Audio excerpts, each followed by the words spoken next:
Hello friends, welcome to study with Kashi. Friends, आज की video में हम क्लास 12 केमिस्ट्री 2026 बोर्ड एग्जाम के चैप्टर नंबर 2 वैद्युत रसायन के इंपॉर्टेंट न्यूमेरिकल्स को करने वाले हैं। फ्रेंड्स, आज की वीडियो में हम पार्ट 2 को करने वाले हैं। कल की वीडियो में हमने पार्ट 1 को करा था। अगर आपने वो वीडियो नहीं देखी तो मैंने प्लेलिस्ट बना रखी है, वहाँ से जाकर ज़रूर देखिएगा। तो देखिए फ्रेंड्स, इसमें हमारा क्वेश्चन है 0.05 m NaOH विलयन का प्रतिरोध 31.6 ओम है। तो इसका सेल स्थिरांक कितना है? 0.357 प्रति सेंटीमीटर। तो इसकी चालकता और मोलर चालकता ज्ञात कीजिए। यानी कि हमें इसमें क्या क्या ज्ञात करना है? इसमें हमें मोलर चालकता ज्ञात करनी है और हमें क्या ज्ञात करना है? कप्पा के, यानी कि कप्पा। और हमें क्या ज्ञात करना है? हमें ज्ञात करना है मोलर चालकता। ये दोनों हमें ज्ञात करना है। अब हम क्वेश्चन को पढ़ते हैं और देखते हैं हमें क्या क्या दिया गया है। तो यहाँ पर बोला गया है 0.05 m, यानी कि मोलरता कितनी है? मोलरता है यहाँ पर 0.05 m। और आगे देखिए, आगे क्या दिया गया है? NaOH विलयन का प्रतिरोध 31.6 ओम है। तो यहाँ पर हमें R कितना दिया गया है? R दिया गया है 31.6 ओम। और सेल स्थिरांक, तो इसका सेल स्थिरांक को हम किससे प्रदर्शित करते हैं? तो उसको हम x से प्रदर्शित करते हैं। तो सेल स्थिरांक कितना दिया गया? 0.357 प्रति सेंटीमीटर। तो x क्या है? x है हमारा सेल स्थिरांक। और हम जानते हैं सेल स्थिरांक बराबर क्या होता है? L/A भी होता है। ये बात आपको पता होनी चाहिए। तो सेल स्थिरांक कितना दिया गया है? 0.357 प्रति सेंटीमीटर प्रति सेमी। अब हमसे क्या पूछा गया था? एक तो कप्पा यानी कि चालकता और हमें मोलर चालकता पूछा गया था हमसे। तो हम जानते हैं कि कप्पा बराबर क्या होता है? C × X। ये चालकता, विशिष्ट चालकत्व और सेल स्थिरांक के मध्य संबंध होता है। तो ये अगर सूत्र आपको नहीं पता तो आप इस सूत्र पर स्टार लगा लीजिएगा, क्योंकि ये बहुत ज़्यादा इंपॉर्टेंट सूत्र है। कल भी हमने जो क्वेश्चंस करे थे उसमें भी हमारा ये सूत्र काम आया था। तो कप्पा = C × X। और देखिए यहाँ पर हम जानते हैं C का, हम जानते हैं चालकता का व्युत्क्रम क्या होता है? प्रतिरोध होता है। यानी कि हम जानते हैं C बराबर क्या होता है? 1/R। ये बात हम जानते हैं। तो देखिए, हमें इस क्वेश्चन में C नहीं दिया हुआ है, तो हम क्या करेंगे? C की जगह हम क्या करेंगे? 1/R रख देंगे, क्योंकि हमें यहाँ पर R दिया गया है, यानी कि प्रतिरोध दिया गया है। तो देखिए यहाँ पर हो जाएगा कप्पा = 1/R × X। अब देखिए यहाँ पर 1/R, तो R का मान कितना था? 31.6 ओम। और देखिए X यानी कि सेल स्थिरांक कितना दिया गया है? सेल स्थिरांक दिया गया है हमें 0.357 प्रति सेंटीमीटर।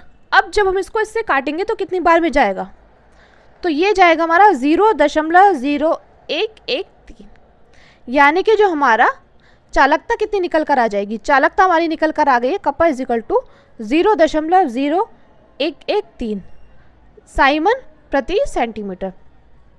ये हमारी चालकता निकल कर आ गई है। अब देखिए क्वेश्चन में हमसे क्या बोला गया था? एक तो चालकता ज्ञात कीजिए, एक ज्ञात कीजिए मोलर चालकता। तो देखिए चालकता तो हमारी ज्ञात हो गई है। अब हम क्या करेंगे? अब हम यहाँ पर मोलर चालकता निकालेंगे। तो हम जानते हैं मोलर चालकता निकालने का हमारा सूत्र क्या होता है? हमारा सूत्र होता है λm = कप्पा × 1000 अपॉन में m, यानी कि मोलैरिटी। तो ये हमारा सूत्र होता है। तो देखिए हम जानते हैं कप्पा कितना निकल कर आया है? 0.0113। तो हम यहाँ पर वैल्यू को पुट कर देंगे। तो 0.0113 × 1000 बटे में मोलरता कितनी दी गई थी? मोलरता दी गई थी 0.05। ये हमें मोलरता दी गई थी। और देखिए जब हम इसकी गुणा 0.0113 की गुणा 1000 में करेंगे तो कितना आ जाएगा? ये आ जाएगा 11.3। वो क्यों आ जाएगा? वो इसलिए आएगा क्योंकि देखिए यहाँ पर है 4 डिजिट से पहले पॉइंट और यहाँ पर है 3 0। तो जब हम इससे गुणा करेंगे तो आ जाएगा 11.3। तो 11.3 बटे में 0.05। तो देखिए इस पॉइंट से ये पॉइंट क्या हो जाएगा? चला जाएगा। यहाँ पर 1 डिजिट से पहले पॉइंट है और यहाँ पर 2 डिजिट से पहले पॉइंट है, तो इसलिए यहाँ पर क्या आ जाएगा? 1 0 और आ जाएगा। यानी कि यहाँ पर कितना आ जाएगा? यहाँ आ जाएगा हमारा 1130 बटे में 5। तो कितनी बार में जाएगा ये? 5 दूनी 10, एक हाथ से लाया, 5 दूनी 10 और ये हमारा 5 6 30। यानी कि यहाँ पर हमारा मोलर चालकता निकल कर आ गया है 226 साइमन इंटू सेंटीमीटर स्क्वायर प्रति मोल निकल कर आ गया है। तो मैं उम्मीद करती हूँ फ्रेंड्स आपको ये क्वेश्चन अच्छे से समझ में आ गया होगा। चलिए अब हम अपने अगले न्यूमेरिकल को देखते हैं। और फ्रेंड्स आप इस न्यूमेरिकल पर स्टार लगा लीजिएगा क्योंकि ये आपके बोर्ड एग्जाम में डायरेक्टली 4 मार्क्स का पूछा जाता है। अब देखिए अगला न्यूमेरिकल है हमारा 0.05 मोल प्रति लीटर। NaOH विलयन के कॉलम का व्यास 2 सेंटीमीटर व लंबाई 100 सेंटीमीटर है। तो विलयन के कॉलम का विद्युत प्रतिरोध 2 × 10³ ओम है। तो इसकी प्रतिरोधकता, चालकता एवं मोलर चालकता ज्ञात कीजिए। यानी कि इस क्वेश्चन में हमसे 3 चीज़ पूछी गई हैं, प्रतिरोधकता, चालकता और मोलर चालकता। तो देखिए प्रतिरोधकता को किससे डिनोट करते हैं, रो पूछा गया एक तो हमसे, और चालकता यानी कि कप्पा पूछे गए, और हमसे क्या पूछा गया, मोलर चालकता यानी कि लैम्डा m। तो ये क्वेश्चन पर आप स्टार लगा लीजिएगा क्योंकि ये क्वेश्चन आपसे डायरेक्टली 4 से 5 मार्क्स का पूछा जाता है। अब देखिए इस क्वेश्चन में हमें क्या क्या दिया गया है, हमें दिया गया है मोलरता। तो मोलरता कितनी दी गई है, 0.05 मोल प्रति लीटर दिया गया है। अब आगे देखिए, आगे बोला गया है कि विलयन के कॉलम का व्यास यानी कि d कितना दिया गया है, 2 सेंटीमीटर दिया गया है। तो हम क्या करेंगे, यहाँ पर हम त्रिज्या निकाल लेंगे। हम जानते हैं त्रिज्या निकालने का फॉर्मूला होता है d/2, यानी कि 2/2 कितना आ जाएगा 1। यानी कि हमारे यहाँ पर त्रिज्या कितनी निकल कर आ गई है, 1 सेंटीमीटर निकल कर आ गई है। अब आगे देखिए हमें लंबाई कितनी दी गई है, 100 सेंटीमीटर। तो हम यहाँ पर L बराबर 100 सेंटीमीटर लिख देंगे। उसके बाद देखिए बोला गया है विलयन के कॉलम का विद्युत प्रतिरोध यानी कि R कितना है, 2 × 10⁻³ तो R बराबर क्या है, 2 × 10³ ओम। यानी कि कितना, 10³ को हम क्या लिखते हैं, 1000 लिखते हैं, तो आ जाएगा 2000 ओम। तो देखिए यहाँ पर हमने मोलरता दी गई थी और हमने यहाँ पर त्रिज्या निकाल ली और लंबाई पता है हमें, और हमें क्या पता है, यहाँ पर हमें प्रतिरोध पता है। अब आगे देखते हैं, यहाँ हमसे बोला गया कि इसकी प्रतिरोधकता निकालिए। सबसे पहले हमें क्या निकालना होगा, प्रतिरोधकता निकालनी होगी। तो प्रतिरोधकता जब हम निकालेंगे उससे पहले हमें क्या पता होना चाहिए, क्योंकि हम जानते हैं प्रतिरोधकता निकालने का सूत्र क्या होता है, P = R, रो = R × A/L। तो उसके लिए हमें क्या पता होना चाहिए, A पता होना चाहिए, यानी कि अनुप्रस्थ काट का क्षेत्रफल पता होना चाहिए। तो देखिए उसका सूत्र होता है निकालने का πr²। हम जानते हैं पाई का मान क्या होता है, 22/7 या 3.14। और हमारे यहाँ पर R यानी कि त्रिज्या कितनी निकल कर आई है, 1 सेंटीमीटर निकल कर आई है। तो देखिए जब हम 1 का स्क्वायर भी करेंगे तो कितना आ जाएगा, 1 आ जाएगा, यानी कि यहाँ पर हो जाएगा 3.14 सेंटीमीटर स्क्वायर। अब हम क्या करेंगे, यहाँ पर हम प्रतिरोधकता को निकालेंगे। तो देखिए हम यहाँ पर फर्स्ट डालेंगे, प्रतिरोधकता को रो से डिनोट करते हैं, रो = RA/L।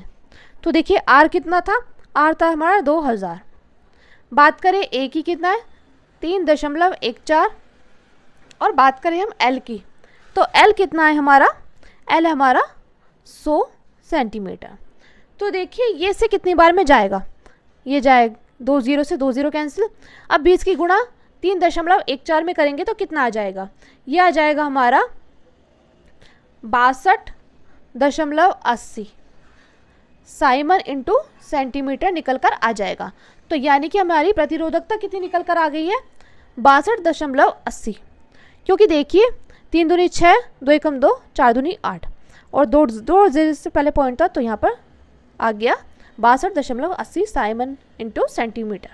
अब आगे चलते हैं, आगे देखिए हमसे पूछा गया था क्या, चालकता यानी कि कप्पा। तो हम जानते हैं कप्पा किसका व्युत्क्रम होता है, कप्पा होता है प्रतिरोधकता का व्युत्क्रम। तो आ जाएगा 1/62.80। तो देखिए जब हम 1/62.80 लिखते हैं तो कितनी बार में जाएगा, ये जाएगा हमारा 0.0159 साइमन प्रति सेंटीमीटर। अब देखिए आगे हमसे पूछा गया था इसकी मोलर चालकता भी ज्ञात कीजिए। तो जब हम मोलर चालकता निकालेंगे तो देखिए लैम्डा m = कप्पा × 1000 बट्टे में मोलरता। तो कप्पा कितना निकल कर आया, 0.0159 × 1000 बटे में मोलरता कितनी दी गई थी, 0.05। अब देखिए 0.0159 की गुणा 1000 के साथ करेंगे तो कितना आ जाएगा, यहाँ पर देखिए कितना आएगा, यह आ जाएगा 15.9। अब देखिए बटे में 0.05। तो ये से कितनी बार में जाएगा, यहाँ पर देखिए एक डिजिट से पहले पॉइंट है, यहाँ पर दो डिजिट से पहले पॉइंट है, तो यहाँ पर एक 0 और आ जाएगी। अब देखिए यहाँ पर आ जाएगा 1590/5। तो ये कितनी बार में जाएगा, ये जाएगा हमारा 5 या 15 और 5 एकम 5 और यहाँ पर 5 अट्ठे 40, यानी कि यहाँ पर आ जाएगा 318 साइमन इंटू सेंटीमीटर स्क्वायर प्रति मोल। तो फ्रेंड्स, ये हमारा इस क्वेश्चन का फाइनल आंसर निकल कर आ चुका है। इस क्वेश्चन में हमें एक तो प्रतिरोधकता निकालनी थी, एक चालकता निकालनी थी और तीसरा हमें यहाँ पर मोल और चालकता निकालनी थी। तो अगर आपको इस क्वेश्चन का स्क्रीनशॉट लेना है तो आप स्क्रीनशॉट ले लीजिएगा। तो मैं उम्मीद करती हूँ फ्रेंड्स आपको ये दोनों न्यूमेरिकल अच्छे से समझ में आ गए होंगे। अगर आपको वीडियो अच्छी लगी हो तो प्लीज़ हमारे चैनल को सब्सक्राइब कीजिएगा और वीडियो को लाइक शेयर और कमेंट जरूर कीजिएगा। चलिए मिलते हैं नेक्स्ट वीडियो में। Thank you, thanks for watching.